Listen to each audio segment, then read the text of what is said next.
He's a legend of the sport. The guy who actually put mountain biking to the next level.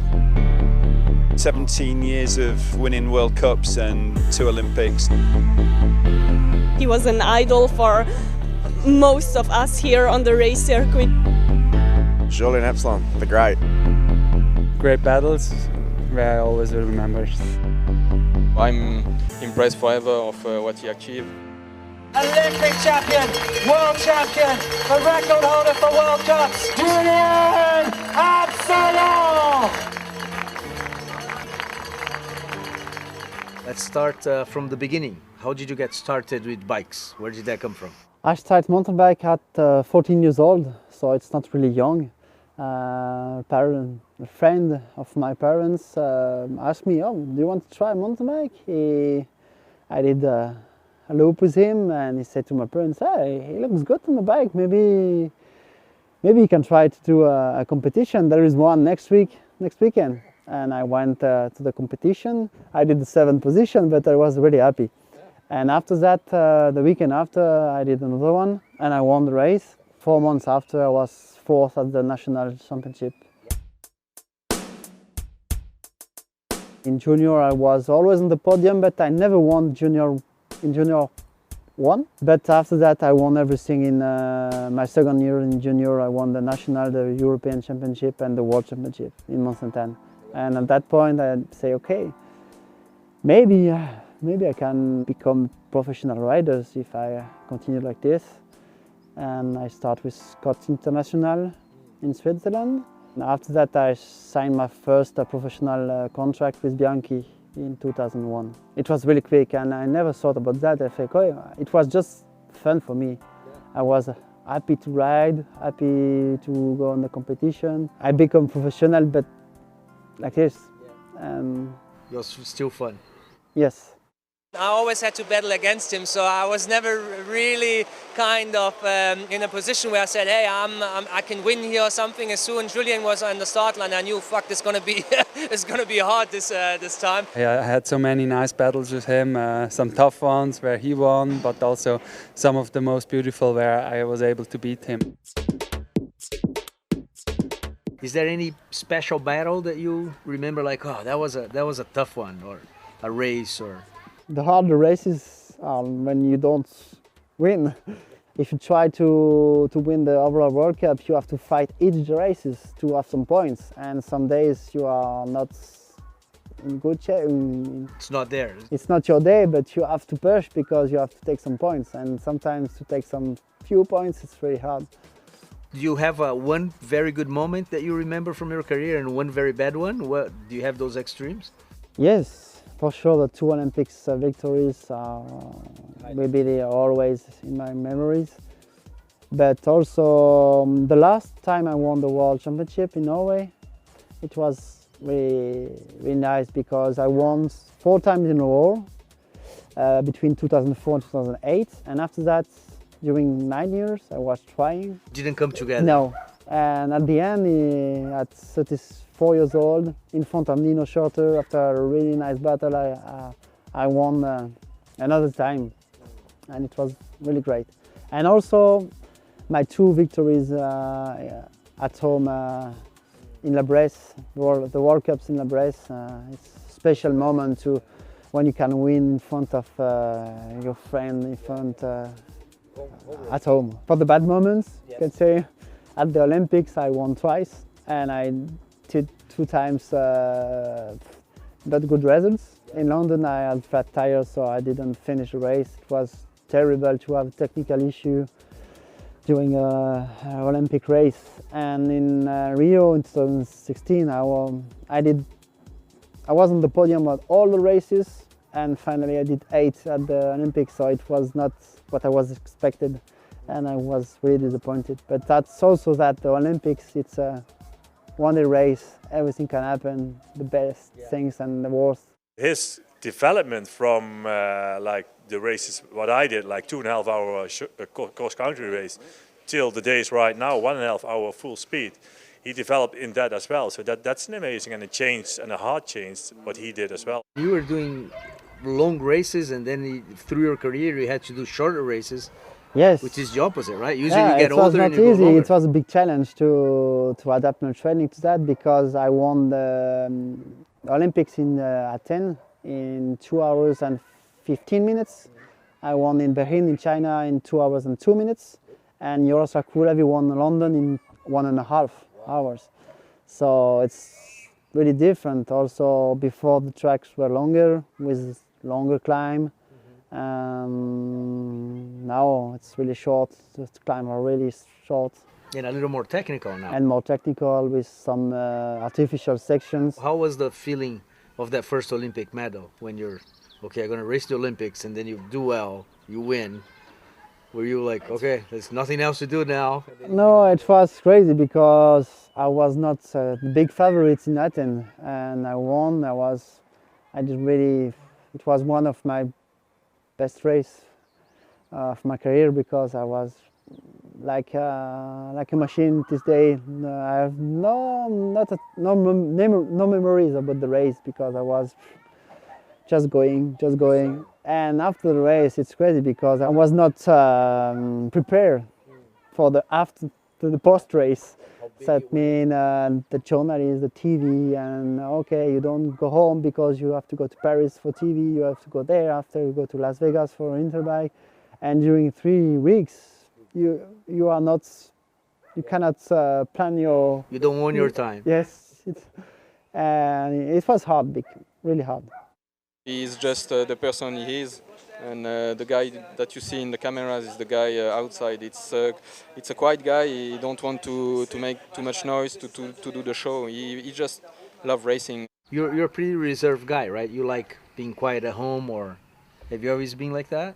I never changed during my career, even with these 2 Olympic titles. I like to be like this. I have the same friends. I have the same way of life. For sure, it's opened you some doors to Olympic gold medals, but in my real life, I continue to be the same.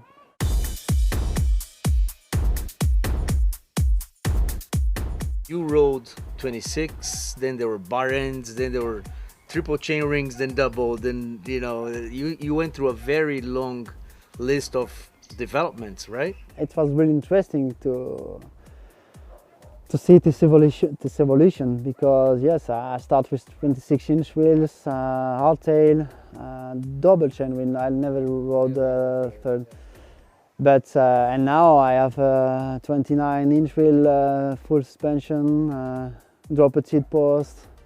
You were telling me in the car about the suspension. You used to ride a hardtail, and then there came a point you're like, okay, I have to use suspension, full suspension. Yes, I was one of the last to use the hardtail, but I'm really proud to be maybe one of the first one to use single chain ring because I won in Berlin with a single. I was one of the first one, and after that I was also one of the first to ride electronical drivetrain. I was riding prototype for Shimano XTR Di2, and also one of the first to use a drop seat post. It's really interesting also because it's an endurance sport, but also mechanical sports, and it's really the material is really important. You need to do the good choice. You need to choose your bike, your wheels, but the tires, the pressure of the tires, the setting of the suspensions. And all of that can do a really big difference on the race. At some point you start working with a specialist, a suspension specialist.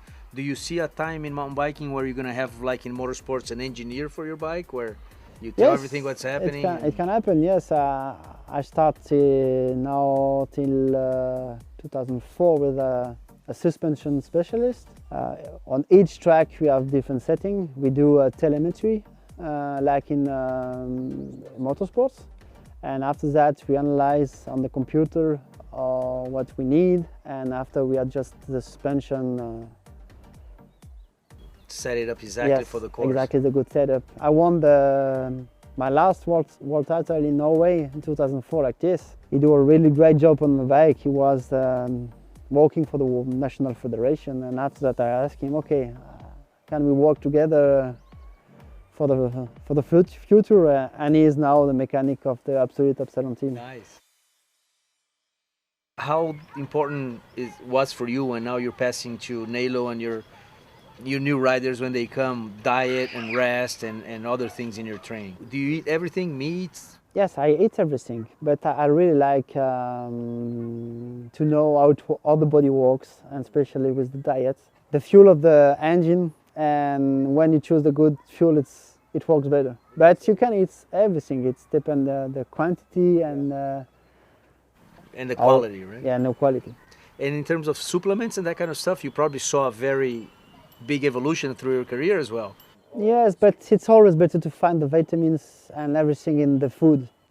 It's important sometimes to do some blood testing to see if you have some problem, if you miss something. But it's always better to try to have everything with the food, and if something is wrong at this moment, you can fix it. You need to use some supplements. We talk about the diet, but the other point is also mine. I think at the really high level, all the athletes are more or less at the same level. But with the head, you can do the difference, and that's really important. And it's really difficult to know how it works. And there is not only one strategy. There is one strategy for each one. So you need to speak to the athlete and to understand how it works, and it's not easy. Understand his buttons, right? Yes.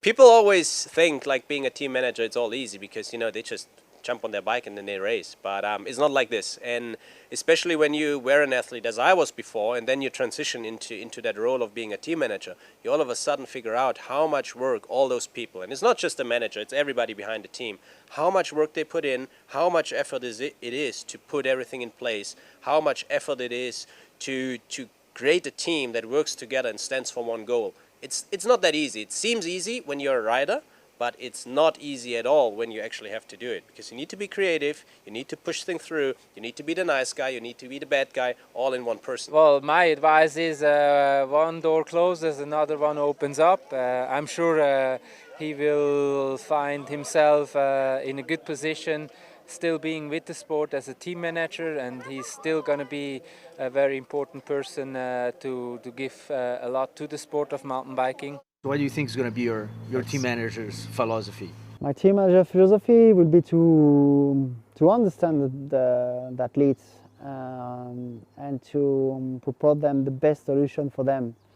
I want to share my experience, but I don't want to say to them, okay, I did like this, so you need to do like this, because maybe it's not the same.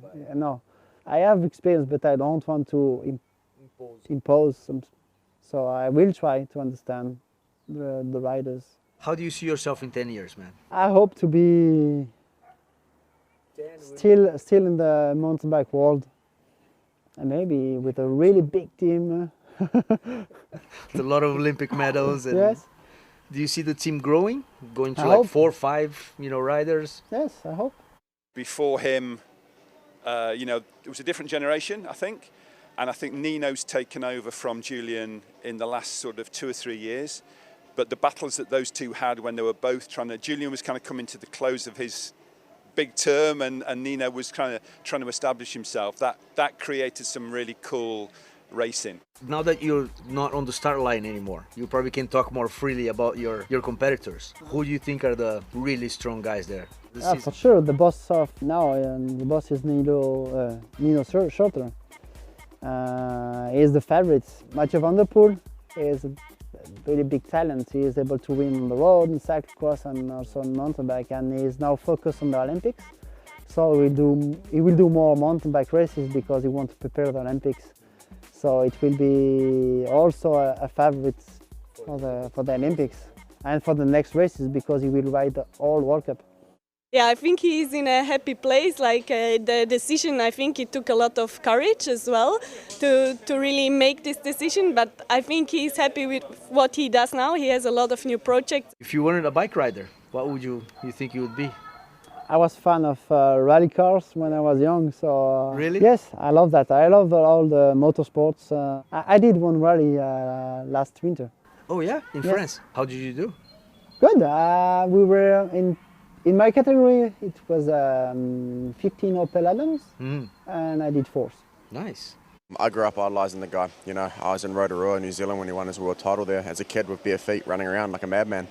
And so I've grown up with him in the sport, and it's a shame to see someone who's so iconic and such a, ambassador for our sport retire. But at the same time, I really look forward to his future plans in the sport. Do you feel successful? Yeah, I'm satisfied. That's also why I stopped now, because I don't want to start a race if I'm not able to fight for the victory. I will do some of the races for sure, but in the Olympic formats, if I race, I want to be in front or to fight in front, because I have a competitor mind. So that's why, okay, I think I did a lot, and now maybe I can... Might be a good time. Yeah, maybe it's a good time, but I always want to train because I love to train, I love to ride my bike. So I did maybe more training, a little bit less intensity, for sure less intensity, but I train a lot still. Any places you like to visit? You travel a lot already. Yeah, maybe I will have more time to visit, because sometimes, you go to a country, you see the airport, the venue of the race, and that's it. And I really like traveling and discover the world, the culture, different foods. Maybe to visit a little bit more South Africa, Australia. Brazil? Brazil, yes. Brazilians are really fan of mountain bike. I saw the statistic on my social media. I have lots of Brazilian followers, so happy about that. Maybe I will interact more with these fans, and also if I can come to Brazil.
Thanks for taking the time, first of all. You're welcome.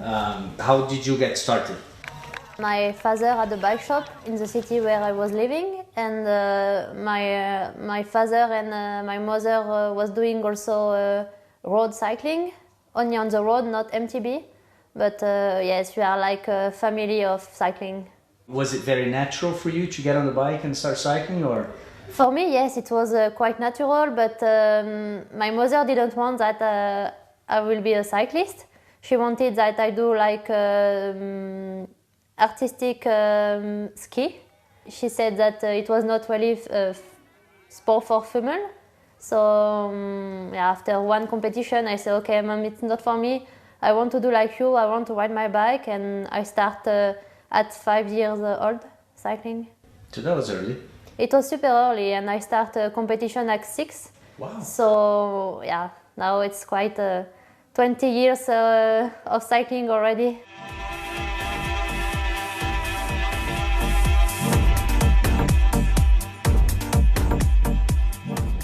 And when did you know, like, yeah, I can win this, I can be really good at it? Yeah, I think it's inside me. I'm really competitive rider, and I want to win. And every time, even when I was little, if I didn't win, I was crying, and I was really mad. So yeah, I can also remember one time I finished second in the national, and I was 12 years old, and on the podium I took the medal and I just threw away in front of everybody. So people was really like, what is it? What is this girl? And yeah, it was not a good image to show, but yeah, it also can say how competitive I was already.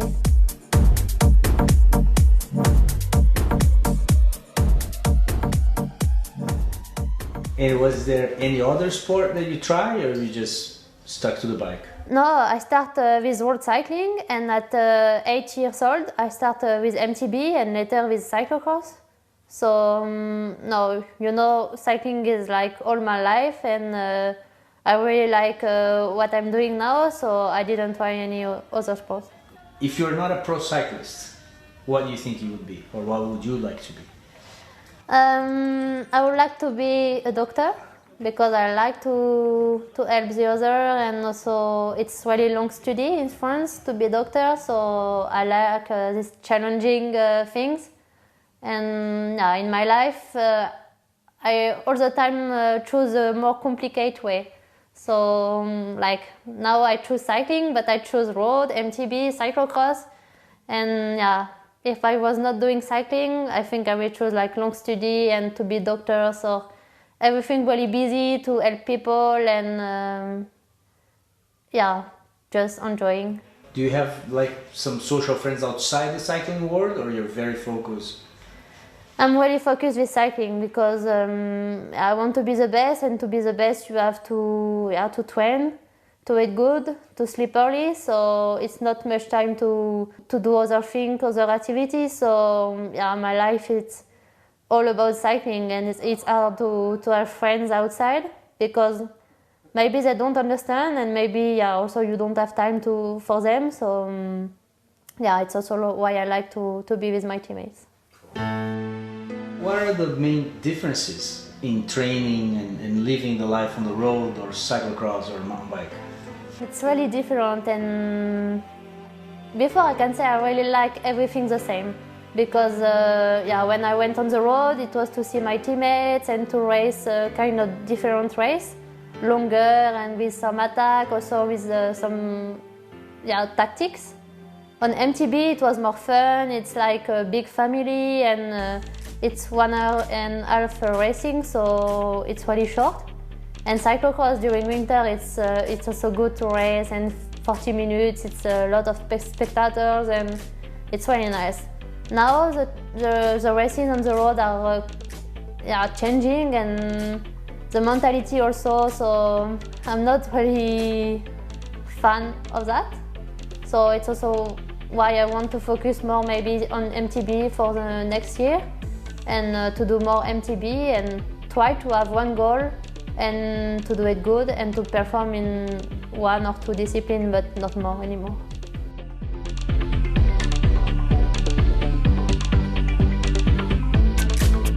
Now about your 3 titles, did you set out for that? Did you put that as an objective?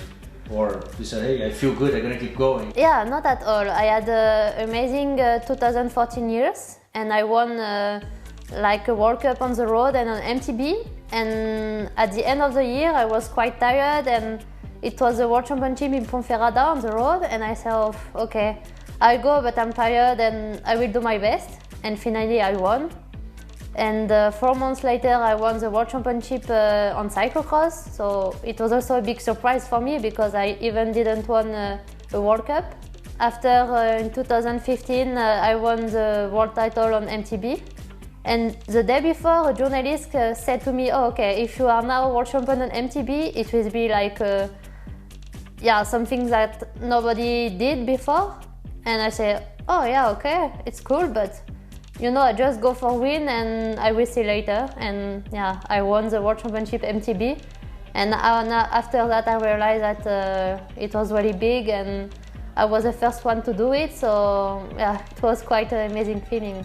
Yeah, I was going to ask you that. How did you feel afterwards? Were you like, wow, I did it?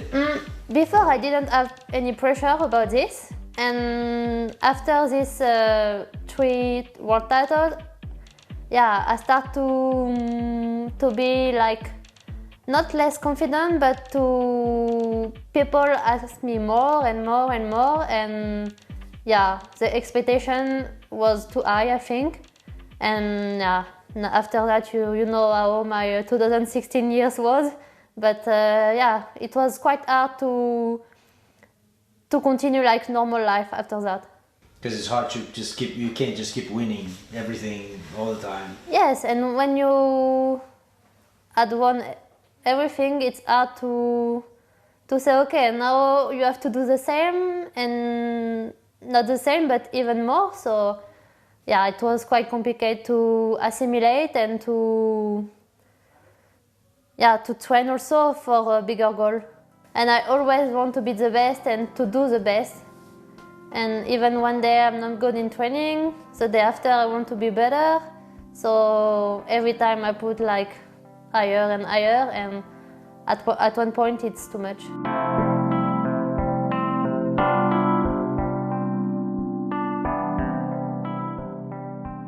And then you took a little bit of a break and said, I gotta figure out, right?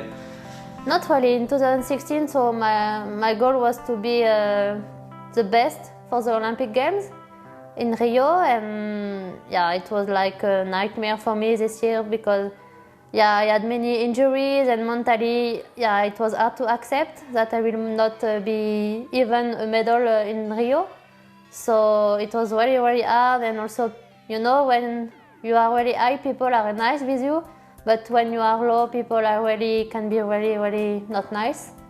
So it was hard because when you have 22 years old, it's hard to learn these kind of things. And finally, I think I learned a lot during these 2016 years, but at the beginning it was hard, and I even wanted to stop with cycling because I was not happy anymore in my life and with what I was doing. So I decided to stop, and after 3 months I found the motivation again.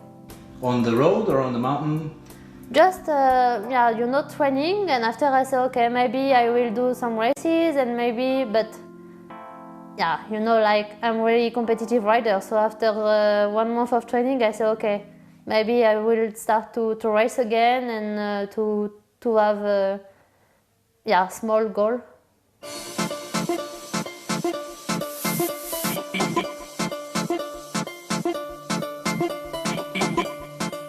You're young, but you have many years of cycling. Did you see a lot of technical evolution on the bike? Yeah, for sure.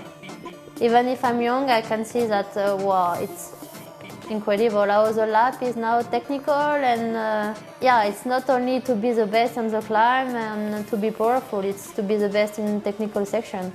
And it's also why I have to work and why I have to do more MTB, because like in Nove Mesto, I was losing like 10 seconds from Yolanda and Annika, so it's not possible anymore. You can't lose a second in the technical part, so it's why I have to progress and to work.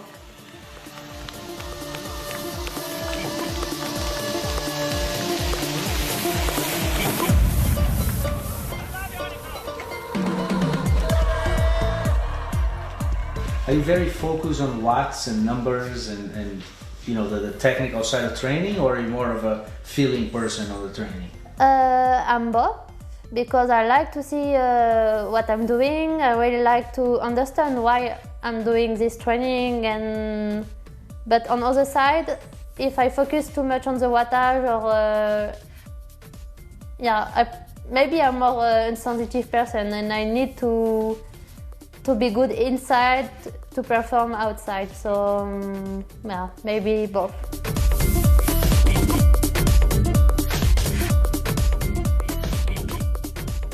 Can you take us quickly through a regular day for you? Normally I wake up at 8.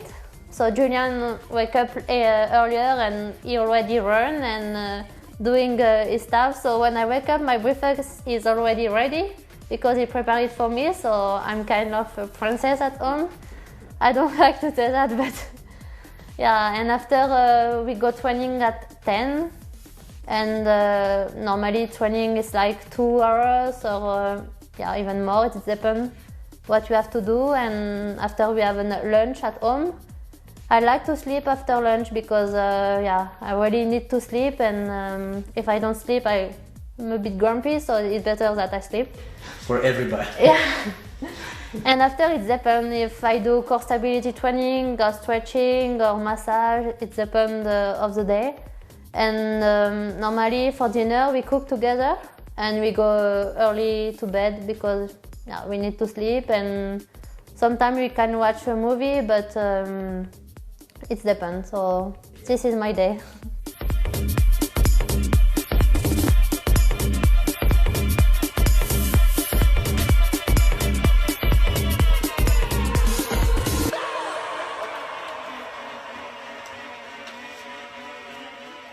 How is it being together with another legend of your sport? You're a powerhouse, you guys, both of you. Yeah, it's good because at home we don't speak about everything about cycling. It's not so we can speak about other things, but like today he went with me for training and he gave me some advice, and so yeah, for sure it's a really big help for me.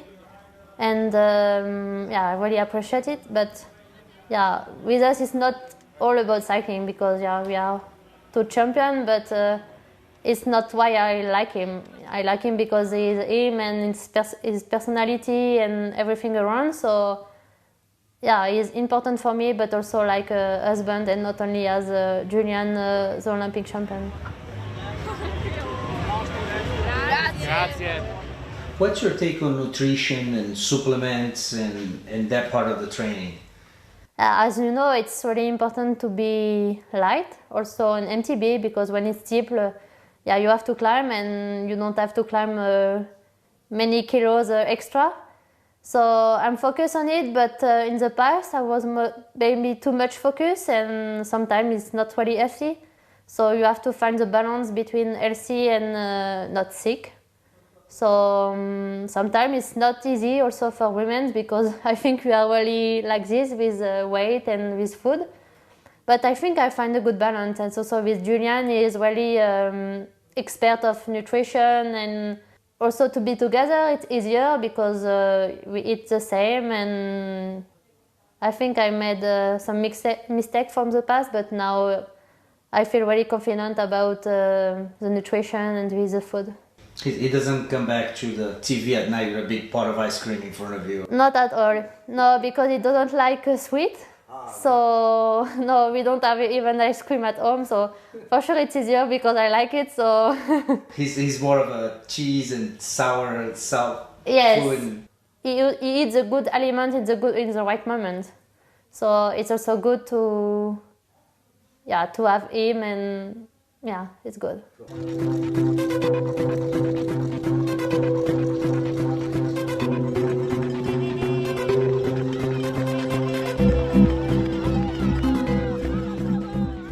If you have to choose one modality to do and stop all the others, what would be between cyclocross and road mountain bike? If I have to choose one, it will be MTB because for the next 2 years I have this goal in my head to go to Tokyo and to try to get this medal. So I really determine it, and yeah, I think I will do everything to be ready for this goal. For Tokyo? Yeah. That'll be an interesting powerhouse with both with medals, gold medals.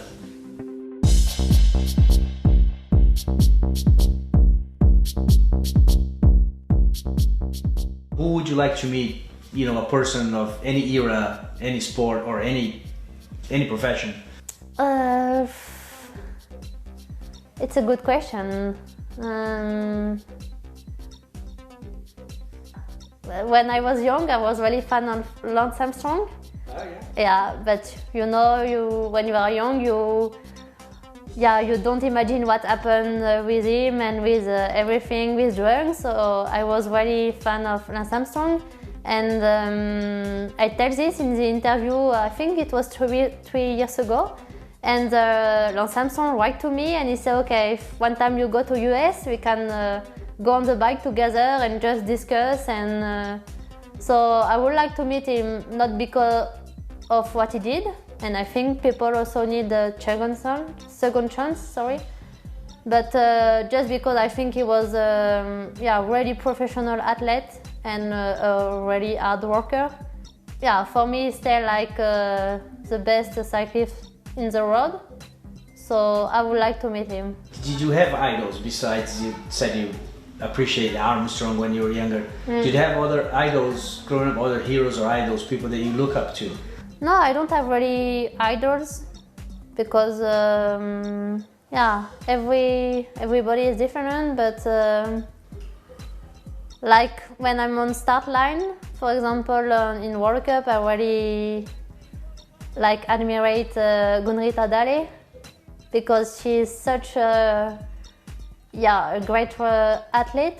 She's not old, but compared to us, she is older. So it's great to see how she trained to try to be the best for a different type of races. Because before it was 2.5 hours MTB, and now it's 1.5, and you can see as technical is the lap. It's crazy. So I'm really big fan of how she worked to try to be the best, and still yesterday she was 4th in the short race. So it's really amazing, and I'm really like, wow. Maybe later I want to be like her, and it's incredible. How do you see the doping issue?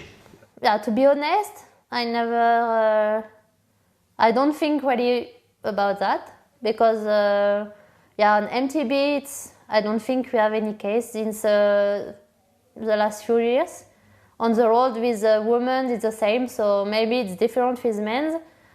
I think it's good what the UCI are doing with anti-doping control and also with the localization things. For sure it's sometimes really a bit strange when they came at home, and also when you have to write where you are and what time they can go at home. So, but it's also part of the job, and you are professional athlete, so you have to do everything to be professional, and if it can help our sport, I can sign.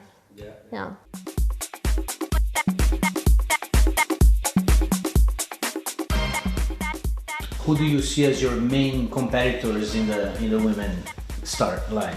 Yolanda, for sure.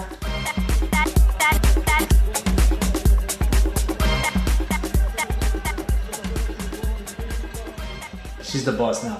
Yeah, she's really the boss, and she's like really great athlete, and like pushing so hard, it's crazy. When you saw her in the technical section, you say, oh my god, but how she can do this? And she's keep pushing, even she has 1 minute lead, she keep pushing. And she is a real fighter, and we have kind of the same age. She's 1 year younger. And already in junior we was like together, like quite the same level. And for me she's also a big motivation, because for sure I want to beat her. And to see her like this, I said, okay, I also have to work and to try to beat her next time. So it's a really great rival. Did you have some good battles as a junior or under 23 with her? Or? Yeah. I was world champion in Mont Sainte-Anne. I think it was 2010, and she was leading with 1 minute at the front. I was second, and she completely blew up. She lost 1 minute in 5 minutes. So I came back, and I saw her on the ground, and I said, "But what's happened with Yolanda? She crashed?" And no, we don't know, but she did. She just blew up, and she even didn't finish the race, and I won. And I thought, okay, she will be a big adversary for the upcoming years. And for sure, after she won so many races, and now she's the number one in the world. So it's really cool to see. Who do you like to see in terms of style and strategy on the men's race? I like the style of Nino, because also it's not easy to be the number one and to every year to be the best, because the other wants to beat you and you still have to be the best, and it's really a lot of pressure, and he's really good to handle this pressure. So it's really nice to see. But after, I like when also Mathieu Van Der Poel or the French guy are trying to beat him. It's also cool to see their fight, because if leading with 2 minutes, it's a bit boring. So it's cool to see this fight.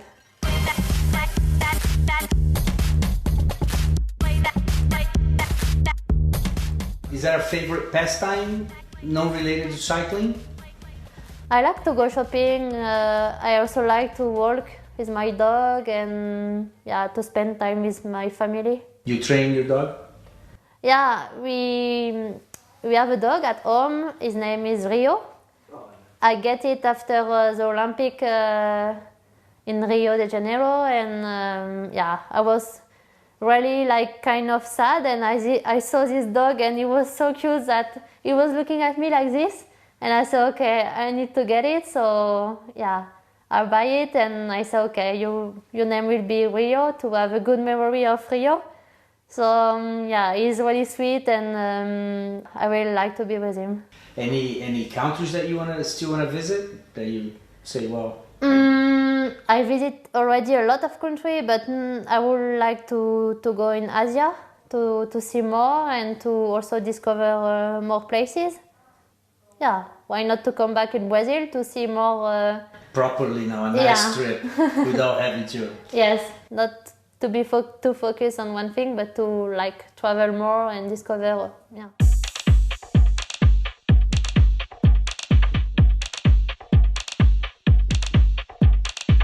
What would be your advice for young girls starting in cycling? Just enjoy cycling and yeah, enjoy what you are doing. Do you have any words for the Brazilian fans? Yeah, I hope I can go and meet the Brazilian fan yeah, in Brazil, why not? And as I can see, they are really good in social media and really present, and it's cool to see the support from them. So thanks a lot, and I hope to see you in Brazil one day. Awesome. Thank you so much for your time. Thank you.